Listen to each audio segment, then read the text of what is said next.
মা শব্দটো কিমান ধুনীয়া। এই শব্দটো শুনিলে প্ৰতিগৰাকী নাৰীৰ এটা বেলেগ অনুভৱ হয়। মোৰ জীৱনতো তাই জন্ম পোৱাৰে পিছত বহুত সাল সলনি হৈ গ'ল। এতিয়া এটা বেলেগ এটা জীৱন যেন মই পাইছোঁ। আৰু যেতিয়াৰে পৰা তাই মোক মা বুলি মাতিব পৰা হৈছে, কি ক'ম আৰু, আকুল হৈ যাওঁ। তাই এখোজ দুখোজ দি পেলাই যেতিয়া মোৰ কোলাত উঠিব আহে, বৰ ভাল লাগে।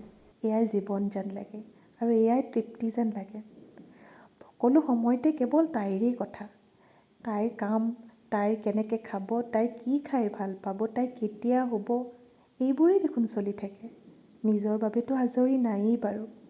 কিন্তু এই জাৰ্ণিটো ইমান ইজি নহয়। কাৰণ আমি নিজৰ কাৰণে অকণমানো টাইম উলিয়াব নোৱাৰোঁ। খোৱা লোৱা কেতিয়াওতো নিজৰ সময়মতে নহয়। প্ৰত্যেকগৰাকীয়ে মাতৃয়ে জানে যে ইয়াৰ আঁৰত কিমান কষ্ট হৈ থাকে।